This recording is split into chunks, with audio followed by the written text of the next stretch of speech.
Lewinsky and other women the former president reportedly had affairs with, while suggesting Hillary was complicit in smear campaigns against his accusers. Some of Trump's allies have said it's not the best strategy for him, but plenty of his surrogates are going there.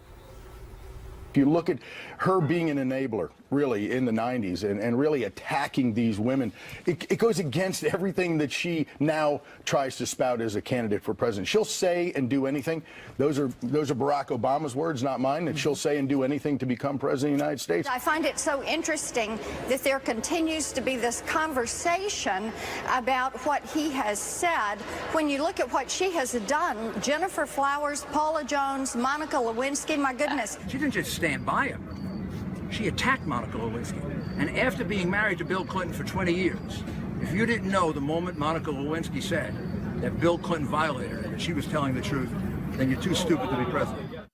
Hillary Clinton brushing off those attacks, saying Trump can run his campaign however he wants. And of course, Ben, that is the case. But what do you make of this, of Donald Trump dredging up these past marital infidelities of Hillary Clinton's husband as a strategy? So I think Donald Trump has a choice right now, and he can either win the argument or he can win the presidency. And the fact is, in every poll that we've seen, the biggest concern for Donald Trump has been, is he qualified and does he have the temperament? And I think that there's a very easy path for him. And look, the reality is that it comes down to math to win these elections, right? 270 electoral votes. He's got the voters that got him through the primary. But he shouldn't be talking about this, dredging up this stuff and going on the attack. And in my opinion, he should be talking to, those undecideds, if there are any, those suburban moms, that the Clintons, first identified. But in Florida, Ohio, Pennsylvania, Colorado, he needs to be targeting a very specific audience, and I think this just kind of clouds his message. And Newt Gingrich sort of shares the same opinion as you do about the strategy. He's saying let's focus on the important things here. Dagan, he says it's totally wrong direction for Trump to go in. He said he should not let them bait him into a swamp where they can revel in the mud. Right. I think anything is fair game, but going after Bill Clinton's infidelities is just stone cold stupidity in terms of the politics of it. Make her look like a victim and watch her win, because it worked to her advantage. Julie has talked about this before. If you look back in the 90s, Bill Clinton used to have much higher favorability ratings than Hillary did. You go back to, like, say, 1996, but by early 1999, after the Starr report, after the Monica Lewinsky scandal, Hillary Clinton's favorability, according to Gallup, was 11 percentage points higher than Bill Clinton's. And by her standing back, that's her way of playing the victim, and it will work for her. All right, and will that happen this time, Julie, if he continues on this path? If he continues on this path, that's what she should do, and that's what she will do. Dagan's absolutely right. And listen, Newt Gingrich is right, because Newt Gingrich knows from experience. A Trump supporter, by the way. A Trump supporter, but Newt Gingrich, we remember, tried this in 94. He tried, in 97 or 98. They tried to impeach Bill Clinton. They impeached him. What happened? They lost the House. Gingrich lost his speakership over it. It backfired. So Gingrich knows. Trump should listen. Rudy Giuliani, with all due respect, announced in a press conference that he was leaving his wife for another woman. This was at a press conference where his wife first found out that he was leaving her. So I don't think people like Rudy Giuliani are in any position to be lecturing anybody or moral authority. Frankly, neither is Donald Trump with his marital history. So if they want to continue to do that, that's fine. They will be turning out those white college-educated women that they need to win. And you're so right. It's all about math. This will subtract. It will not add to their coalition. And it's confusing, too, because we spoke with Eric Trump after the debate, and he said, Eric Trump was saying it took a lot of courage for my father not to bring up those past infidelities in that debate. But then, just days after, he's going there. Yeah, but courageous, by the way, is serving your country and going to Afghanistan or Iraq just to... Yeah, but Collins is courageous. Sorry, Donald Trump is not courageous. No, that's okay. I mean, the point that he's trying to make is that bringing back the idea that when the Clintons were in office, it was one scandal after another, after another, after another, and it was exhausting period of time to just live through that, never talking about anything of substance. There was always a crowd of corruption and scandal around them. That's the point he's trying to make, that we don't want to go back to that, but it's not working for him. Well, and look, I honestly think that there is something that's there, but I think where he's mistaken is don't put the blame on Hillary for Bill's actions. If you want to talk about this, the way that Hillary treated a lot of those women was horrendous, and she did it publicly, and it was vicious. So you can talk about that, but don't blame her. So Kellyanne going. Conway says she's not advising Trump to go there, but she actually did defend the strategy, saying it's fair game to think about how Hillary Clinton treated those women after the fact. She called Monica Lewinsky a Looney Tune. All that being said, you have to look at this poll. People were asked, has the presidential campaign brought out the best or the worst in people? As we continue this discussion, just 4% say it's brought out the best. 70%, Dagan, say it's brought out the worst in people. 20% neither, 5% both. And I don't think that we're even there yet. I know, isn't that amazing? Yeah, we have how many days? 40 days, baby, of this stuff until we have to go. But in terms of what would work, I think that you can look back at Bill Clinton's presidency and how the pair of them conducted themselves while in office, but you don't need to wade into the morass with them. And again, if a lot of what she said was on the record and you had sound bites, hey, have at it, go cut an ad. But that's not what it is. So you get into the situation of where you have the candidate or the surrogates explaining to the American people what was said back in the 90s, and most people don't remember. And also these surrogates, I'm sorry, but these surrogates, first of all, are flawed themselves. These are not surrogates. You made that point, yeah, that's true. With pristine histories. Secondly, and I have to go back to this, what woman out there wants anybody to judge her marriage? Nobody. And women, and especially white college-educated women, are people that Donald Trump is bleeding. And those are women that he needs to get in order to win. And there are no women out there, unless they're complete partisans, who think it is fair game for anybody from outside of marriage to criticize a woman for staying with her husband for whatever reason she chose to stay with him. But you go back to talking about bringing the scandal of the time. I mean, it makes so much sense to talk about they rented out the Lincoln bedroom. I mean, you just look at the money grab. They go the money instead of the scandals. I mean, the pay for play within the Clinton Foundation. If you look at the way they have sold government and monetized access over time. Well, drive us down the road from that to the Clinton Foundation. It's the same behavior. They need to show us that thread through their entire public life. But if you're going to go back to the Clinton administration, I mean, if we're going to go back that far, you know, we can talk about the fact that Bill Clinton had the chance to kill bin Laden 3 times past, the chance where they failed in Rwanda. They failed in Rwanda, and there were 800,000 people killed in a genocide. I mean, there's some real issues that are there. If we really want to go back and start poking holes in the administration, that's fine. I just think this thing right now is a landmine. So bottom line, this just distracts from the real issues you're saying. You have said this over and over again. Win over women by talking about the economy and incomes and the safety of our household, both financially and in terms of national security. And what about millennials? Everybody's trying to reach out for that vote, Julie. Is this a good strategy to reach out to the younger voters? Do you think millennial voters care about what happened in 1996 and who Bill Clinton may or may not have been having an affair with back in Arkansas in the 80s? I mean, come on, these millennials weren't alive in some of the before Tinder. Right, before Tinder, exactly. You know, that takes a lot of enterprise and skill before Tinder. So that's the difficulty. And I mean, it's politically so nonsensical. It's like that Seinfeld episode where, like, are you offended as one thing? No, I'm offended as a comedian. No, I'm not offended as a partisan. I'm offended as a political operative. This is not how you do it. Well, we'll see how long that strategy lasts. All right, well, another first in this unpredictable election. Now a newspaper with the largest distribution in the country breaking its decades-long tradition of not taking sides and calling Donald Trump unfit to be president in a blistering attack. Is this more mainstream media bias? Plus, what investigators are learning about the final moments before a commuter train crash that left a young mother dead and over 100 others injured. Fox News alert, new leads in the search for answers. Investigators finding one of those black boxes from the commuter train that crashed into a busy station in New Jersey yesterday during rush hour. A young mother was killed. More than 100 other passengers were injured. David Lee Miller is live in Hoboken right now with the very latest coming from there as that black box has now been found. David Lee? That's right, Sandra, but authorities are still trying to figure out exactly how fast this train was traveling when the fatal crash occurred.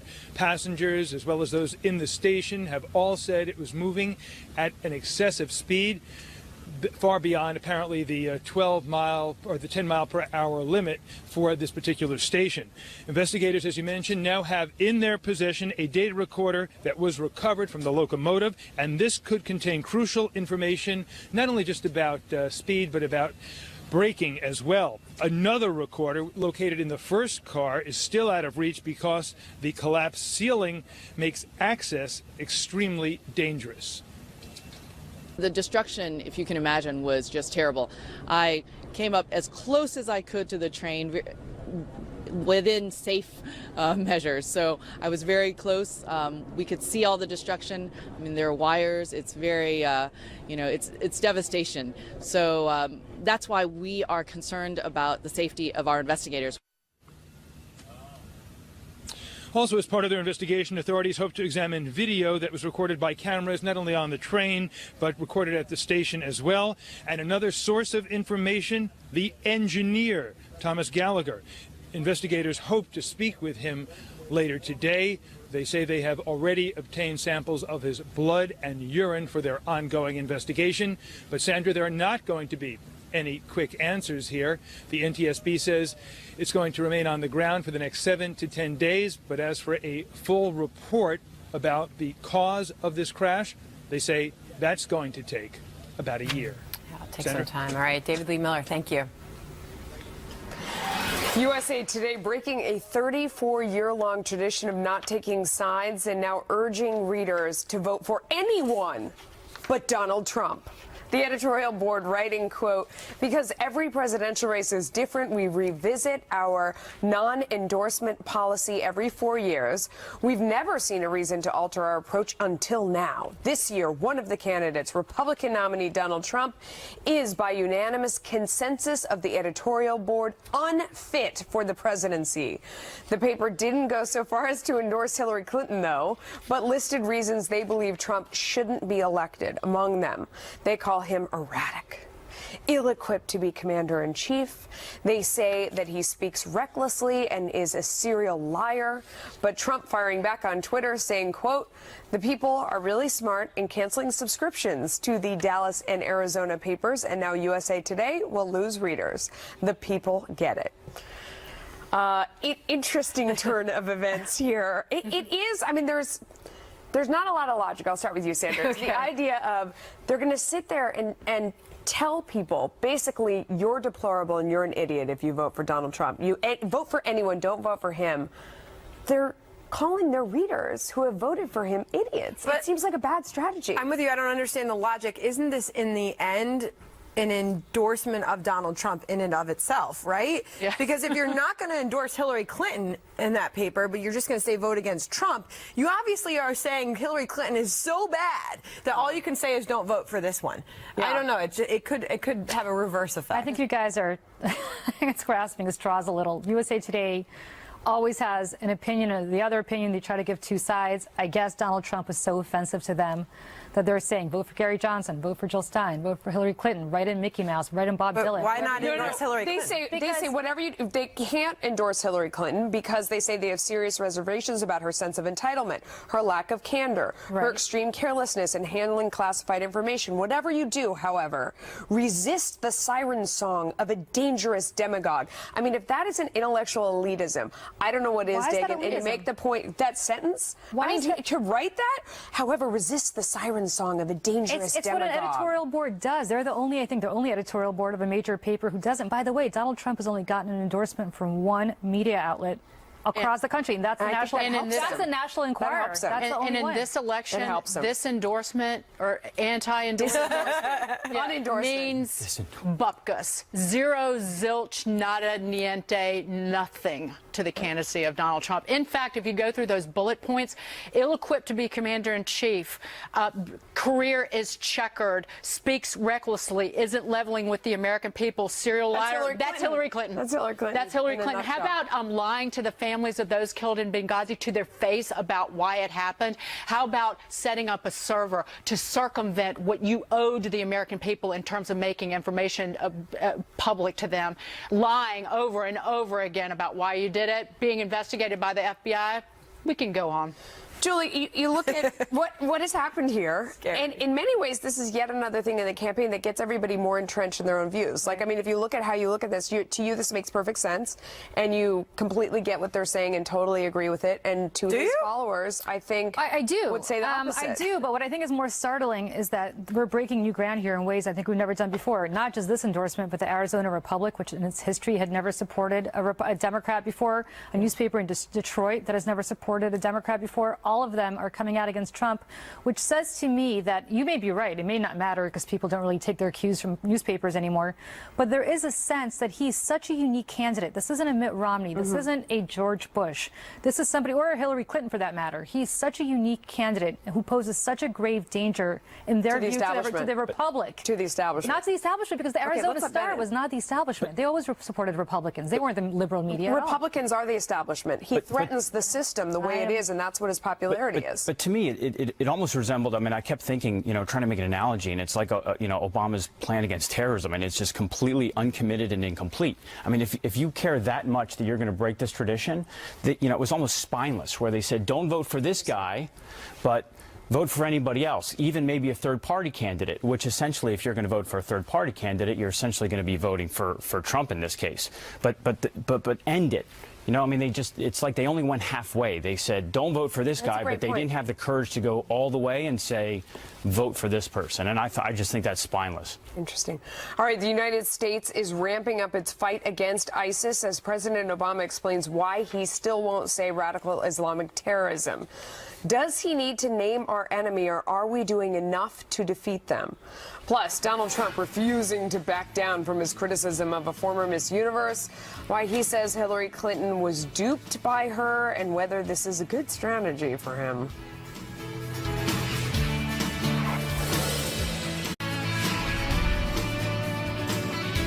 Well, the U.S. is ramping up its fight against ISIS. Fox News has learned that American troops have taken out 18 of the group's leaders in Iraq and Syria in just the past month. This as the Pentagon announced earlier this week that more than 600 U.S. troops are headed to Iraq to help take back Mosul, Iraq's second largest city. Many of the troops are intelligence personnel who will gather information ISIS is expected to leave behind. Meantime, President Obama is still facing criticism for refusing to say the term radical Islam. When confronted by a Gold Star mom at a recent town hall, he basically said it's a phony issue and that it unfairly tarnishes the vast majority of Muslims who are peaceful. The truth of the matter is that this is an issue that has been sort of manufactured. What I have been careful about when I describe these issues is to make sure that we do not lump these murderers into the billion Muslims that exist around the world, including in this country, who are peaceful, who are responsible. Ben, what is your initial response to hearing the president's explanation of why he won't say those words? If you can't name an enemy, you're never going to understand the enemy. And if you don't understand the enemy, you're never going to defeat the enemy. And the reality is we have literally had confusion from the White House to the Pentagon to the battlefield for the last 10 years, and even more so during the Obama administration. And I mean, this is a guy that's sending thousands. So yes, we just sent 600, but there are upwards of 5,000 American soldiers that are in Iraq right now preparing for this battle for Mosul. 5,000. And we've got 10,000 soldiers in Afghanistan. And he still refuses to call it combat. And they say, well, they're not going to be on the front lines, as if this is still World War II and there are front lines. The fact is, our guys are over there. They have been dying. And this is going to be a very dangerous battle that our guys are going to be at risk. And if he can't even use these words, Islamic terrorism or combat, I'll tell you, to me, that just, it breaks my heart. And I think it's a betrayal of the American soldier. That makes me concerned about military morale. Yeah, no, it does. And can I ask you more about that phrase? Because every military person I talk to says the exact same thing, that if you can't define your enemy, you can't beat them. What does that mean? That you have to understand the psychology of why they hate you so much? Or what is it about naming and defining the enemy that allows you to beat them in a military perspective? So I don't want to get too wonky and get in trouble, but I mean, to start defining, to understand it, because this is very complex. I mean, just take Mosul. You know, Mosul is a Sunni stronghold. You know, so Mosul's a Sunni stronghold. stronghold, but part of the force that's going to be taking this are going to be Shia militia, Shia Muslims, militias that are funded and driven by Iran. So the complexities are there. Then you have the Kurds that are partaking in this.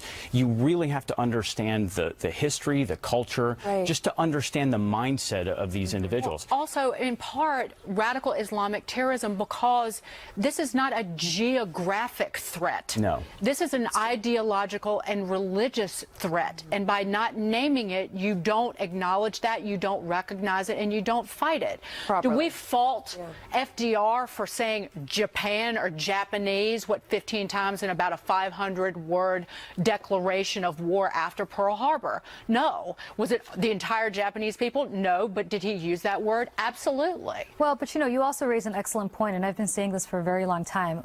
Nobody, and I include this administration in this criticism, has ever really leveled with the American people. Not Barack Obama, not Hillary Clinton, not Donald Trump.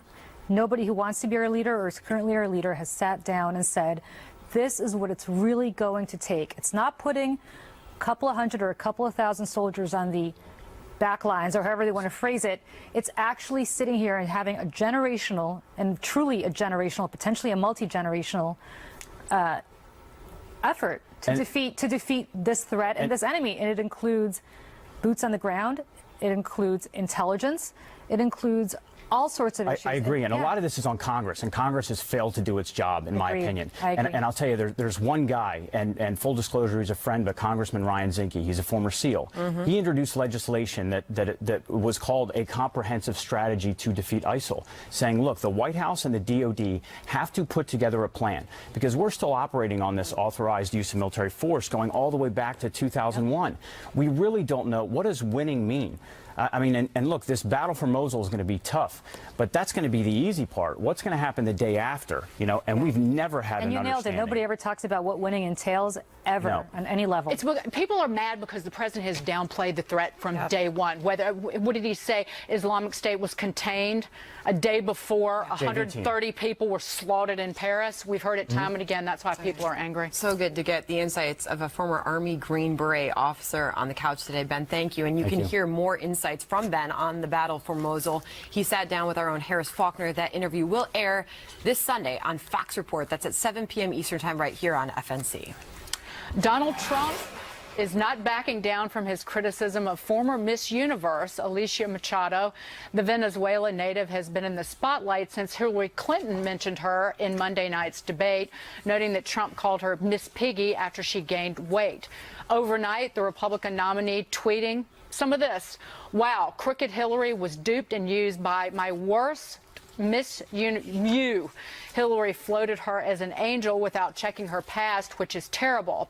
Then, did crooked Hillary help disgusting checkout sex tape and past Alicia M. become a U.S. citizen so she could use her in the debate?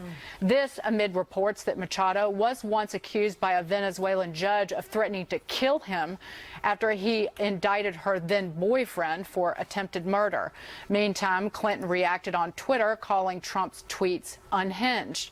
Her communications director, Jennifer Palmieri, weighing in a short time ago. Listen to this. The resolution of the issue for him is simple. He could stop attacking her and apologize. And I think that's the point of her tweets. But he insulted her in real time as Miss Universe. He did it last night. He did it 2 days ago, and so she's going to stand. Hillary's going to stand up and defend her. And Melissa, the Clinton campaign does not want him to stop talking about the Miss Universe. This is exactly what they want. Dr. Ben Carson was on Mornings with Maria today, and to paraphrase what he said, when talking about Miss Universe, don't go down the rat hole. And I said to him, well, he went down the rat hole in the middle of the night. Yeah. I mean, I'm picturing this scene. What is he's like sleeping, and he gets up and he realizes he's still really angry about this situation. So he jumps out of bed and is like tweeting away away. Just don't. Someone take the Twitter away from him, please. Just take the phone away. And I mean, don't have the conversation. Meanwhile, you're exactly right. Like, I love how disingenuous politics are. They're like, we would just like him to leave her alone or whatever. No, they would love him to continue because it's a disaster, and he keeps doing it. I mean, Well, the sex tape that he's referring to isn't a sex tape. Just to clarify this, I mean, that she appeared on it was more than a decade ago, a Spanish reality TV show, and allegedly had sex with one of the contestants on the reality show. And I step back and think, I cannot believe, for the love of God, that we're talking about this as part of our presidential election. I mean, you have a first in American politics where a presidential candidate of a major party is urging the voters to check out a sex tape. It's unbelievable. And you're absolutely right, Melissa. Of course they don't want her to. Hillary's people don't want him to stop talking about it. But like, what's concerning to me is how easily he took the bait. She laid a trap for him that any of us could have seen from 500 miles away. He took it, and then he continued to run with it. Day after day after day, up to and including this hour after hour.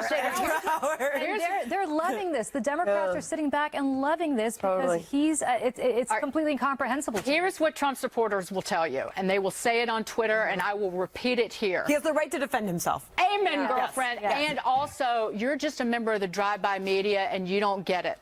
Yeah, well, you know what? They're all saying on Twitter right now, so there are a whole bunch of people out there. I'm acknowledging that he does have the right to counterpunching. I want to defer my time to Ben on this because it's so hard coming off the conversation that we just had about the threat that we face in ISIS, that we are sitting here having this discussion when there are such huge, much more important issues to be discussing. There are, and it's funny that you mentioned the word drive-by, because if I was going to bring anything up about this woman, I would have said that this was a woman that had been accused of being an accomplice in a drive-by shooting. Years ago.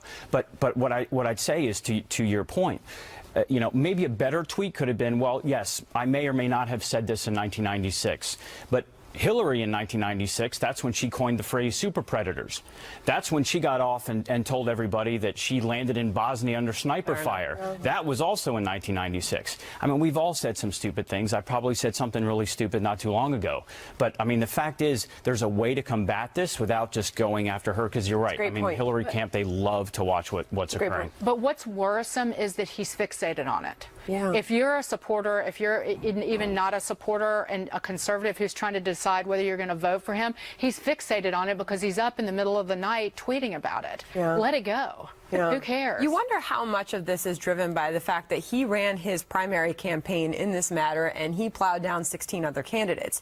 And he says, I'm just going to continue to be myself and run that same strategy, which, Julie, as you have said many times, you can't employ the same strategy now that he did then. You've got to change. I go back to what he needs and what he's lacking in ways that other presidential candidates on the Republican side have not lacked, and that is married women, right? White married women. If you're a woman and you have your candidate calling somebody Miss Piggy, Miss Housekeeping, being completely maligning her weight gain and harping on it, consistently defending why he criticized her for gaining weight, women who have not yet made up their minds, or even women who would normally be voting Republican, don't like that, because women don't like to be criticized for their weight, and it's just But in addition to that, women are saying, I've got work to do, I've got a family to feed, and I care about the economy and getting the country back on track. Yeah, well, here's what I was doing in the middle of the night as I was coming to work, reading these tweets. I made this emoji face. Really? Oh, gosh. All right, we got to move on. Pressure is building on Donald Trump 10 days before he faces off with Hillary Clinton in their second presidential debate. Critics say Trump was not prepared enough for the first one. Now, the son of the president known as the great communicator, Ronald Reagan, has some blunt advice for Mr. Trump.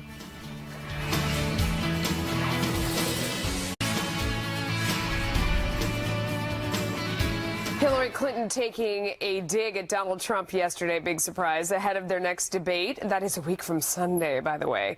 Clinton making light of what critics are calling Trump's lack of preparation for the first debate. Watch. I think after what we saw Monday night, we'll have 2 more debates to be able to contrast and compare. I have no idea what he's going to say the next time. But, I will spend some time preparing for it. Trump's advisor is reportedly pushing him to practice more ahead of the next showdown, but there is no indication that he plans to participate in mock debates now. The son of President Ronald Reagan not mincing words and saying what he thinks Trump should do. Michael Reagan writing, quote, "My father recovered from his first debate against Mondale in 1984. Obama did the same against Romney in 2012. Trump can do the same thing. But like my mother always said to me, Michael, you'll never learn anything with your mouth open. It's time for Donald Trump to shut up and start listening." See, I think that's really prophetic because I'm not totally convinced that it's about practice necessarily. Ooh, I am. It's about listening to the people around you and their advice as opposed to always thinking that you know best. What do you think? Well, so we have a saying in the Army, and it was sweat more in training and bleed less in battle. Ooh, I like that. And the point of that is, you know, one of the biggest things that Trump gets hit on all the time is qualifications, right? Is he qualified? Yeah. So he doesn't have to have the 40 years of service that Hillary does, but show some competency in these issues. And the fact is, you know, I mean, I live in Colorado, and I spend a lot of time going through rural Colorado, and we're talking about ranchers and cattle and, you know, farmers. Right. And the fact is, you look at the poverty rates that are out there. I mean, these people are hurting. They are hurting, Yeah. and they need some real solutions. They need real answers. So speak to that, you know, and it doesn't take a lot to just start really understanding the issues that you can show competency on foreign policy, economic. You know, I mean, that to me, I think if you just do a little bit of research, he doesn't have to meet the bar that somebody who has spent, you know, Senator, Secretary of State, First Lady, just get to the bar to show us. It's not practice alone, that you have to listen and absorb the criticism that just coming your way and change. That it's like you said, that you gotta practice like you play, as opposed. What do you think? It's the strategy of debate. Yeah. When asked about something that you don't want to talk about, what do? You button it. You slam the brakes on the car, you take the wheel, and you turn it in the direction that you want to go. It's just strategy. But that's fine, but he could have done it over and over and over again, but he didn't. But he needed help help with actually making some of his arguments. Just in and of itself, he needs improvement on the formation of an argument and making a conclusion to a point. I'm with Newt Gingrich, who is saying get some professional debaters, get some professional coaches, and get some advice how to form an argument. As somebody who's a professional coach and preparing politicians for debates, there's two ways to do this, right? One is the way that I think he did it, which is he and his friends, all of whom are like-minded, sat around in Bedminster, where he was allegedly preparing for his debates, and threw out some ideas, and apparently they all, you know, isn't Hillary Clinton awful? God, she's awful. Why don't we hit her on this? Yeah, that's a good idea. That's fine if you're preparing for the junior high school debate club. The way it's done in real life is you do drills, you do mock debates, you find somebody who is as close to your opponent as possible to simulate it. You have somebody who's moderating, who's as close to Lester Holt or whoever the next moderators are going to be, Chris Wallace and others, to moderate it. And you sit down and you prepare for the worst. And as Dakin pointed out, you figure out how to pivot and get off the subject. How's it different for a town hall? I don't mean to interrupt you, but I don't want to run out without asking that. You simulate the town hall exactly in the same way. So you get a bunch of people who are going to throw their toughest questions at you, not a bunch of sycophants who are going to tell you how great you are, Mr. Trump, but a bunch of people who are going to look you in the eye and say, you called Elisa Machado, whatever her name is, Miss Piggy. How do you respond to that? You figure out the response. Right. You've said X about Rosie O'Donnell. How are you going to respond to that? You've said X about other people. Respond to that. And you do it honestly. You don't have a bunch of sycophants doing it. And the problem is, I don't know who in his world is able to have that discussion with him without him getting bent out of shape, walking out and saying, well, you know what? I don't know if I should say this, but I've been thinking it's classic male versus female, where he ran out of energy after about 10 or 20 minutes, and she's hitting her stride after about an hour. He needs to work on that. Oh, my goodness. All right. We all thought that. All right. We all thought it. Overriding President Obama's. You want to follow that? Is that what you wanted to do there? I want to get in male species here. Go ahead. Let's go to break. We'll come right back. After overriding President Obama's veto of the so-called 9/11 bill, lawmakers are now considering tightening it. The concerns about unintended consequences and whether President Obama did enough to warn Congress about them.